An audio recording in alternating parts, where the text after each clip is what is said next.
Assalamualaikum warahmatullahi wabarakatuh. Saya Ahmad Dasuki, guru mata pelajaran sejarah kebudayaan Islam di Madrasah Aliyah Al-Mizan, sekaligus sebagai mahasiswa PPG dalam jabatan batch 1 tahun 2025 LPTK YIN Curup NIM 255815086.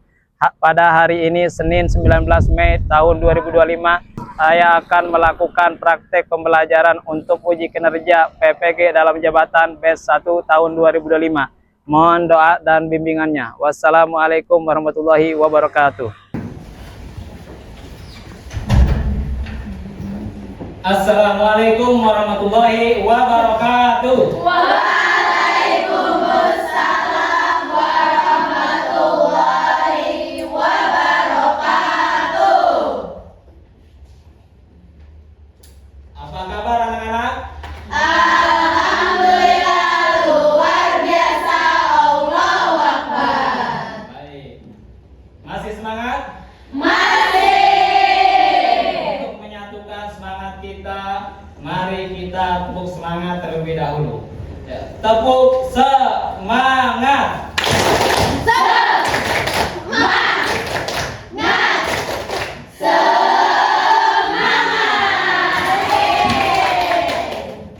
Kita harus tetap semangat dalam menjalani aktivitas hidup kita. Kenapa? Karena orang yang selalu semangat dan optimis dalam menjalani hidupnya akan mendapatkan apa yang dia inginkan. Seperti yang dikatakan dalam peribahasa bahasa Arab, yaitu Mandada wadada.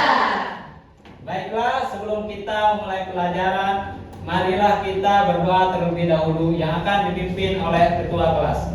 Saudara Aja, silakan. Baiklah teman-teman, sebelum kita mulai pelajaran hari ini, sebaiknya kita membaca doa terlebih dahulu. Berdoa dimulai. Bismillahirrahmanirrahim. Rabbi shrahli sadri wa yassir li amri wahlul 'uqdatam min lisani yafqahu qawli. Amin. Berdoa selesai. Untuk meningkatkan keimanan dan ketakwaan kita, mari kita membiasakan diri untuk membaca surat pilihan terlebih dahulu. Mari kita membaca surat Al-Ikhlas bersama-sama. Bismillahirrahmanirrahim. Qul huwallahu ahad, Allahus samad, lam yalid wa lam yulad wa lam yakul lahu kufuwan ahad. Shadaqallahul azim. Untuk meningkatkan rasa nasionalis dan nilai kebangsaan kita, mari kita menyanyikan lagu Indonesia Raya. Silakan berdiri dan ambil posisi.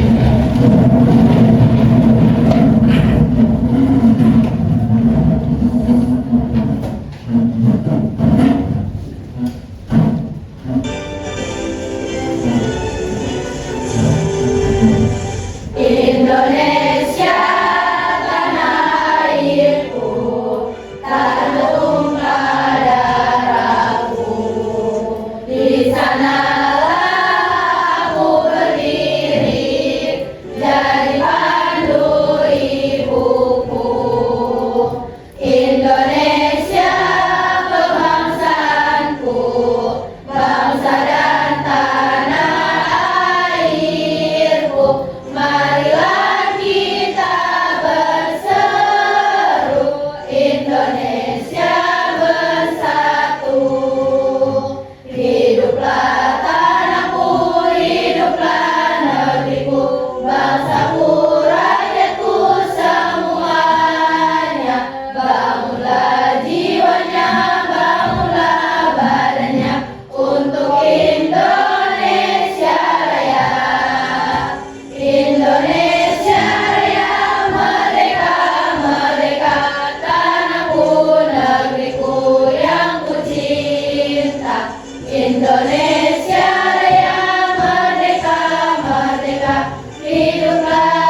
Apakah ada yang tidak hadir?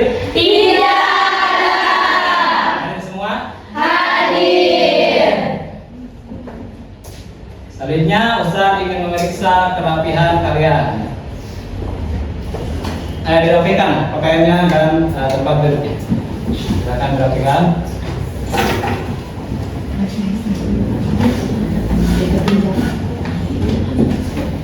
Sudah rapi? Sudah.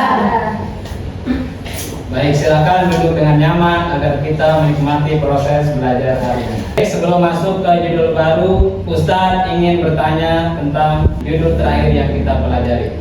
Ada yang masih ingat apa judulnya? Silakan. Perkembangan peradaban dan keinginan pada masa Daulah Umayyah di Damaskus. Ya, bagus.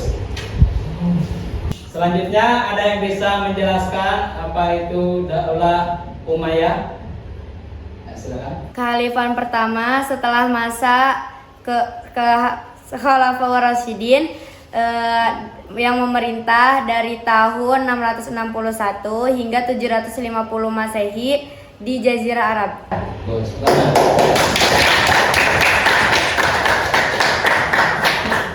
Selanjutnya, bidang apa saja yang mengalami kemajuan pada masa itu? Silakan. Bidang ilmu pengetahuan, pendidikan, ekonomi, arsitektur, dan militer. Ya, bagus. Setelah terjadinya pembantaian oleh Daulah Abbasiyah di Jazirah Arab dan melakukan pembantaian terhadap keluarga Bani Umayyah, tapi ada salah satu anggota keluarganya yang bisa melarikan diri ke Andalusia dan mendirikan kembali Daulah Umayyah di Andalusia. Jadi untuk judul pelajaran kita hari ini adalah peradaban Daulah Umayyah di Andalusia. Apa? Peradaban Daulah Umayyah di Andalusia. Sebelum saya jelaskan, Ustaz akan membacakan tujuan pembelajaran dan indikator pembelajaran terlebih dahulu. Tujuan pembelajaran: peserta didik dapat menganalisis proses lahirnya Daulah Umayyah di Andalusia. Peserta didik dapat menyelidiki perkembangan peradaban dan ilmu pengetahuan Daulah Umayyah di Andalusia. Peserta didik dapat menganalisis sebab-sebab keruntuhan Daulah Umayyah di Andalusia. Selanjutnya, saya akan bacakan indikator pembelajaran. Menganalisis proses lahirnya Daulah Umayyah di Andalusia, menyelidiki perkembangan peradaban dan ilmu pengetahuan Daulah Umayyah di Andalusia, menganalisis sebab-sebab keruntuhan Daulah Umayyah di Andalusia. Nah, sekarang Ustaz ingin bertanya terlebih dahulu ya, tentang Daulah Umayyah di Andalusia. Ada yang tahu di mana itu Andalusia? Di Spanyol. Di Spanyol, bagus. Kapan pertama kali Islam masuk ke Andalusia? Nah, coba, Adin. 711 Masehi. Siapa tokoh Muslim pertama yang menaklukkan Andalusia? Nah, silakan, Bunga. Taurik bin Ziyad. Bagus. Nah, sebelum kita lanjut, kayaknya kita perlu yel-yel dulu untuk menambah semangat kita. Yang akan dipimpin oleh ketua kelas. Let's to be spirit.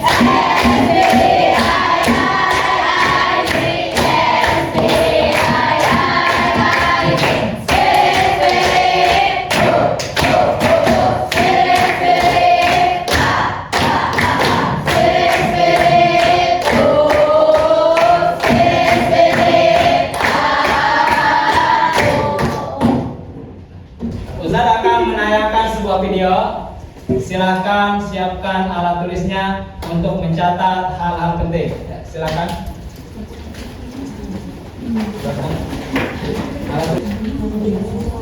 Silakan diamati dulu video yang Ustaz tayangkan. Semenanjung Iberia. Saat masa Kelihatan, keemasan, wilayah mereka mencakup sebagian besar semenanjung Iberia dan sebagian kecil Prancis Selatan. Saat di bawah pemerintahan Khalifah Cordoba, Al-Andalus menjadi pusat pembelajaran dan kota Cordoba yang saat itu adalah kota terbesar di Eropa, menjadi salah satu pusat budaya dan ekonomi terkemuka di seluruh cekungan Mediterania, Silakan catat kalau ada dan hal-hal dunia penting. Islam. Al-Andalus menjadi pusat pendidikan utama untuk Eropa dan negara sekitar Laut Mediterania, serta menjadi jalan untuk pertukaran budaya dan karya ilmiah antara dunia Islam dan Kristen. Dan berikut ini adalah sejarah Al-Andalus selengkapnya.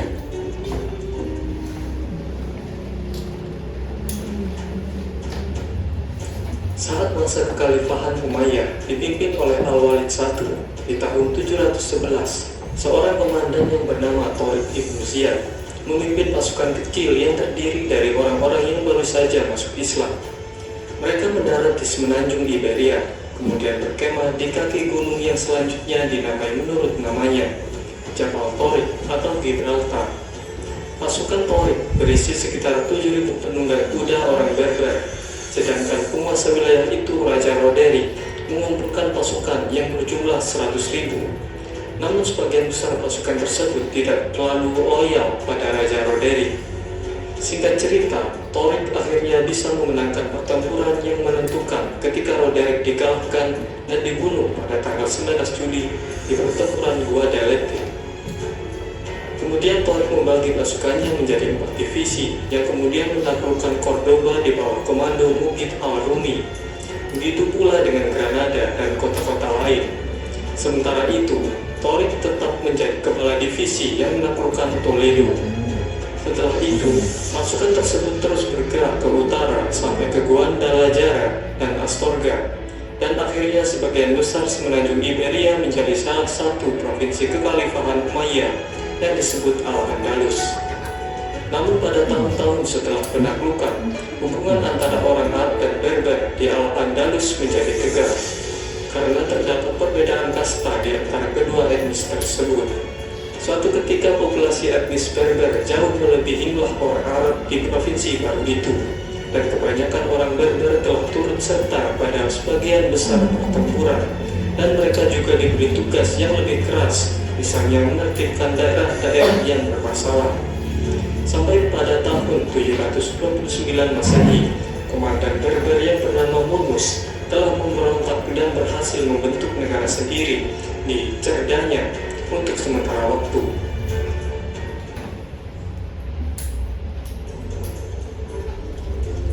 Saat kekhalifahan Umayyah terganggu oleh tantangan kekhalifahan Abbasiyah di timur, provinsi-provinsi mereka di Afrika Utara dan Al-Andalus tidak bisa mereka kendalikan. Sampai akhirnya sekitar tahun 755 Masehi, klan Fikrid merebut kekuasaan pada provinsi-provinsi kekhalifahan Umayyah di Afrika Utara dan Al-Andalus. Kemudian kekuasaan wilayah tersebut dibagi dua oleh klan Fikrid, Abdul Ar-Rahman ibn Habib al-Fikri di Ifriqiya dan Yusuf al-Fikri di Al-Andalus. Klan Fikrid bersukacita dengan runtuhnya Bani Umayyah di timur, dan mereka melakukan perundingan dengan Bani Abbasiyah dengan harapan mereka akan tetap diizinkan melanjutkan pemerintahan otonom mereka. Tapi hanya Abbasiyah menolak tawaran itu dan menuntut penyerahan wilayah. Karena tidak terima, kemudian klan Fikrid menyatakan kemerdekaannya dan mengundang sisa-sisa Bani Umayyah yang terguling untuk mengungsi di wilayah kekuasaan mereka. Tapi sekelompok orang yang kecewa dengan kepemimpinan klan Fikrid berkonspirasi dengan keturunan Bani Umayyah yang mengungsi untuk memberontak. Lalu di tahun 756 Masehi, pangeran dari Bani Umayyah yang bernama Abdul Ar-Rahman I menggulingkan Yusuf al-Fikri dan menyatakan dirinya sebagai emir dari Cordoba. Kemudian 1,5 abad berikutnya, keturunannya yang bernama Abdul Ar-Rahman III tidak hanya dengan cepat memulihkan kekuatan Umayyah di seluruh Andalusia, tetapi ia juga sanggup memperolehnya ke Afrika Utara bagian barat. Pada tahun 929, ia menyatakan dirinya sebagai khalifah dan mengangkat status daratan Al-Andalus dari emirat menjadi sebuah kekhalifahan, yaitu kekhalifahan Cordoba. Baik, dari pilihan tersebut, apakah ada yang mau bertanya? Silakan. Kenapa Abdurrahman menggulingkan Khan Fikri? Kenapa? Karena Abdurrahman ad-Dakhil tidak ingin tunduk pada kekhalifahan Abbasiyah yang telah membunuh keluarganya. Selanjutnya Ustadz akan menjelaskan materi pada hari ini. Latar belakang masuknya Islam ke Andalusia.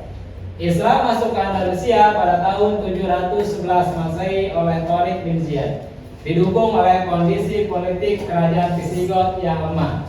Penaklukan Andalusia membawa perubahan besar dalam sistem pemerintahan, sosial, dan budaya.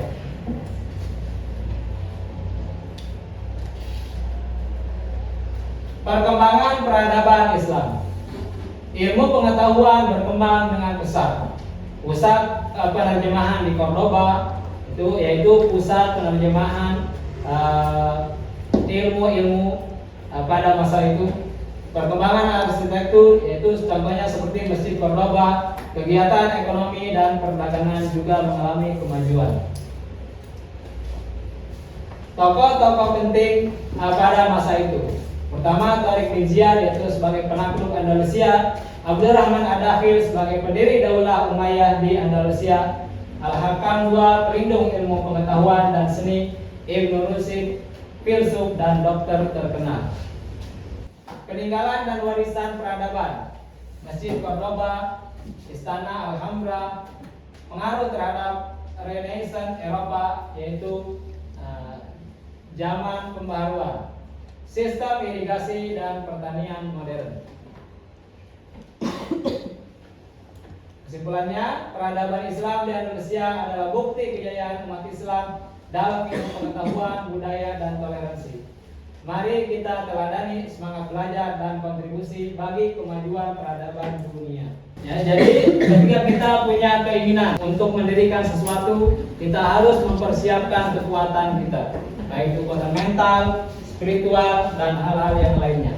Ketika kita sudah mampu untuk mendirikan hal tersebut, contohnya seperti sebuah perusahaan, kita harus terus belajar agar bisa berkembang dan tetap bertahan mengikuti perkembangan zaman dan tidak mengalami keruntuhan. Gimana, udah paham semuanya?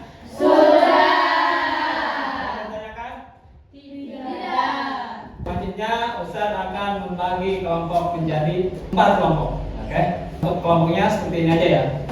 Yang urutan kelompok 1, kelompok 2, kelompok 3, kelompok 4. Selanjutnya Ustaz akan membagikan RKPD dan sumber-sumber informasi yang bisa kalian gunakan untuk menganalisis permasalahan yang kalian dapatkan.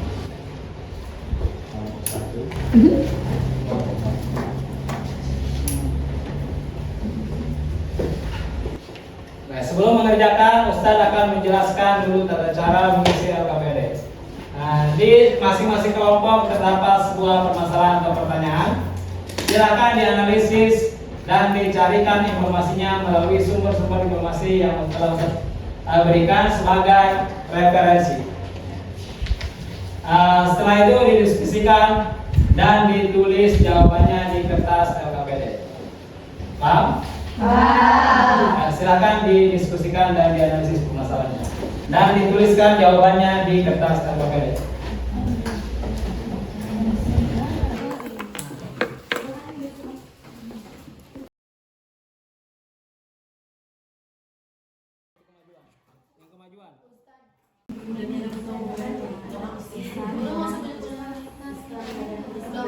Semuanya? Sudah. Sekarang waktunya presentasi. Silakan kelompok mana dulu yang mau presentasi? Nah, sesuai urutan saja. Ya. Kelompok 1 dulu. Silakan perhatikan semuanya. Oke, assalamualaikum warahmatullahi wabarakatuh. Waalaikumsalam warahmatullahi wabarakatuh. Sebelumnya izinkan saya untuk menyampaikan hasil diskusi dari kelompok 1. Kami mendapatkan topik diskusi tentang bagaimana Islam bisa masuk ke Andalusia.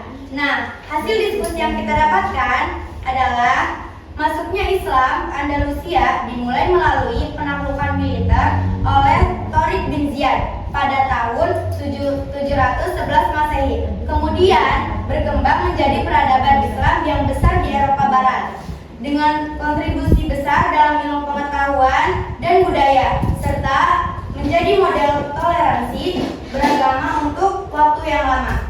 Mungkin cukup sekian hasil dari diskusi kelompok 1. Kurang dan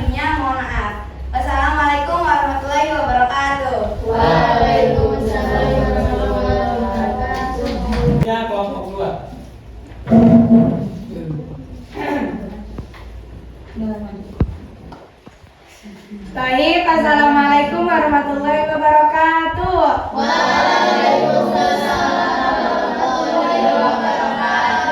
Saya perwakilan dari kelompok 2 ingin mempresentasikan tugas diskusi dan presentasi kelompok 2. Topik diskusi: bagaimana peradaban Islam bisa mengalami kemajuan pada masa Daulah Umayyah di Andalusia? Hasil diskusi dari kelompok 2 ialah karena beberapa faktor yang saling mendukung untuk mengalami kemajuan pada masa Daulah Umayyah. 1. Stabilitas politik dan kepemimpinan yang kuat. 2. Pusat ilmu pengetahuan dan pendidikan. 3. Kemajuan dalam ilmu pengetahuan dan teknologi. 4. Toleransi dan kehidupan yang multikultural. Dan 5. Kemajuan di bidang arsitektur dan seni. Baiklah, mungkin itu saja yang bisa saya sampaikan. Wassalamualaikum warahmatullahi wabarakatuh. Waalaikumsalam warahmatullahi wabarakatuh. Baik, sebelum dilanjut ada yang mau tanya? Silakan, Miswa. Bagaimana nasib orang Islam setelah runtuhnya Daulah Bani Umayyah di Andalusia? Nah, pertanyaan yang bagus ya. Nasib umat Islam setelah runtuhnya Daulah Umayyah di Spanyol itu bervariasi. Ada yang diusir, ada yang melarikan diri, ada yang dibantai secara massal, dan juga ada yang dikristenisasikan. Baik, tadi sudah disajikan hasil diskusi kelompok masing-masing. Semuanya sudah benar sesuai dengan tugas yang ada di lembar kerja peserta didik. Oke, beri tepuk tangan semuanya. Dan juga tadi bisa perhatikan semua anggota kelompok telah bekerja dengan aktif, mendiskusikan dan merumuskan serta menuliskan hasilnya. Mudah-mudahan apa yang disampaikan oleh ketua kelompoknya sama dengan apa yang dipahami oleh anggota kelompoknya masing-masing. Amin. Sekarang Ustaz akan mengumpulkan lembar kerja peserta didik. Satu. Nah, lembar itu. Baik, selanjutnya Ustaz akan bertanya, bagaimana ilmu pengetahuan bisa berkembang di Andalusia? Saya menjawab. Karena adanya dukungan pemerintahan, lembaga-lembaga pendidikan, dan penerjemahan karya-karya ilmiah. Ada yang bisa mengambil hikmah tentang pelajaran ini, yaitu Daulah Umayyah di Andalusia. Silakan. Kita harus terus belajar untuk mengembangkan potensi kita supaya kita mengalami kemajuan dalam kehidupan kita. Ulang. Baiklah anak-anakku, tadi telah kita pelajari tentang peradaban Daulah Umayyah di Andalusia. Ada yang bisa menyimpulkan? Silakan, Adi.